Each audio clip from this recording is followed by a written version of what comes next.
क्या आपने कभी सोचा है कि जब लोहे पर जंग लगती है या आप अपना पसंदीदा खाना बनाते हैं तो असल में क्या होता है? वो सिर्फ नॉर्मल बदलाव नहीं है, वो केमिकल रिएक्शन है। आज मैं केमिकल रिएक्शन और इक्वेशंस की दुनिया को सबसे आसान तरीके से समझा रही हूं। तैयार हैं? चलो शुरू करते हैं। सबसे पहले केमिकल रिएक्शन असल में क्या है? नेचर के बारे में सोचो। हमारे आसपास सब कुछ हर समय बदल रहा है, लेकिन कभी कभी वो बदलाव बहुत गहरे होते हैं। जब एक या एक से ज्यादा चीजें एक साथ आती हैं और कुछ बिल्कुल नया बनाती हैं, तो उसे केमिकल रिएक्शन कहते हैं। मजे की बात क्या है? नई चीज में उन चीजों से बिल्कुल अलग प्रॉपर्टीज होती हैं जिनसे आपने शुरुआत की थी। लेकिन आप कैसे पहचानेंगे कि केमिकल रिएक्शन हो रहा है? खैर, कुछ साइंस हैं जिन्हें आपको देखना चाहिए। नंबर 1, गैस निकलती है। जैसे जब आप एसिड और मेटल को मिलाते हैं और बुलबुले देखते हैं, वो हाइड्रोजन गैस है। नंबर 2, आपको गर्मी महसूस होती है या कभी कभी चीजें ठंडी हो जाती हैं। जब कैल्शियम ऑक्साइड पानी से मिलता है तो वो बहुत गर्म हो जाता है, वो गर्मी निकल रही है। Number 3, colour change. उदाहरण के लिए, अगर आप एक लोहे की कील को कॉपर सल्फेट सॉल्यूशन में डालते हैं तो नीला सॉल्यूशन ब्राउन हो जाता है, वो रिएक्शन हो रहा है। नंबर 4, अचानक से एक सॉलिड बन जाता है, उसे प्रेसिपिटेट कहते हैं। बेरियम सल्फेट को सोडियम कार्बोनेट के साथ मिलाएं और बूम, एक सफेद सॉलिड दिखाई देता है। और नंबर 5, स्मेल।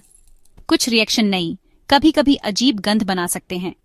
अब केमिकल इक्वेशंस के बारे में बात करते हैं। कल्पना करें कि एक रिएक्शन में क्या होता है, उसे छोटे साइंटिफिक तरीके से लिखने की कोशिश कर रहे हैं। यही एक केमिकल इक्वेशन करता है। उदाहरण के लिए, जब हाइड्रोजन और ऑक्सीजन मिलकर पानी बनाते हैं तो आप लिखेंगे H2 + O2 gives H2O।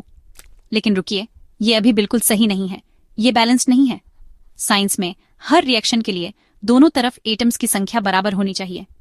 तो असली इक्वेशन है 2H2 + OD gives 2H2O। इसे बैलेंस्ड केमिकल इक्वेशन कहते हैं। ये law of conservation of mass को फॉलो करता है, मतलब एटम्स किसी रिएक्शन में कभी बनते या खत्म नहीं होते। चलो केमिकल रिएक्शंस के टाइप्स देखते हैं। पहला, कॉम्बिनेशन रिएक्शंस। वो तब होता है जब 2 या 2 से ज्यादा चीजें मिलकर कुछ नया बनाती हैं। जैसे हाइड्रोजन और ऑक्सीजन मिलकर पानी बनाते हैं।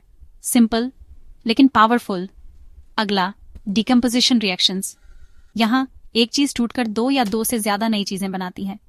जैसे जब आप कैल्शियम कार्बोनेट को गर्म करते हैं तो वो कैल्शियम ऑक्साइड और कार्बन डाइऑक्साइड में टूट जाता है। तीसरा, डिस्प्लेसमेंट रिएक्शंस। ये तब होता है जब एक एलिमेंट दूसरे को उसके कंपाउंड से बाहर निकाल देता है। उदाहरण के लिए, अगर आप लोहे को कॉपर सल्फेट सॉल्यूशन में डालते हैं तो लोहा कॉपर को बाहर धकेल देता है और उसकी जगह ले लेता है। चौथा, डबल डिस्प्लेसमेंट रिएक्शंस। ये एक स्वैप की तरह है। 2 कंपाउंड आयन एक्सचेंज करते हैं। सोडियम सल्फेट को बेरियम क्लोराइड के साथ मिलाएं और दोनों नई चीजें बनाने के लिए पार्टनर्स बदल लेते हैं। और आखिर में, एक्सोथर्मिक और एंडोथर्मिक रिएक्शंस।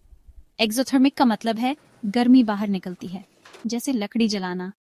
एंडोथर्मिक का मतलब है गर्मी अंदर जाती है, जैसे बर्फ पिघलना। लेकिन हमें इक्वेशंस को बैलेंस क्यों करना पड़ता है? ये दिखाने के लिए है कि मैटर कंजर्व्ड है। कोई एटम रिएक्शन के दौरान गायब नहीं होता या जादुई रूप से दिखाई नहीं देता। इक्वेशंस को बैलेंस करना यही साबित करता है। तो सारांश में, केमिकल रिएक्शंस हमारे चारों ओर हर सेकंड हो रहे हैं। खाना बनाना, सांस लेना, जंग लगना या दवाएं बनाना, इन सब में केमिकल चेंजेस शामिल हैं। केमिकल इक्वेशंस को समझना हमें दुनिया को साइंटिफिक नजरिए से देखने में मदद करता है। काफी कूल है। मेरे प्रिय विद्यार्थियों, मैंने आपके लिए इस वीडियो के डिस्क्रिप्शन में इंग्लिश और हिंदी दोनों ही माध्यम से इस विषय पर लेख लिख दिया है। इसलिए सीबीएसई 10वीं कक्षा के स्टूडेंट्स, चाहे आप हिंदी माध्यम से हो या इंग्लिश मीडियम से, दोनों अपनी तैयारी मेरे डिस्क्रिप्शन से कर सकते हैं। मेरे आंसर बिल्कुल सटीक और सही हैं। ये आपको अधिक अंक दिलाने में मदद करेंगे।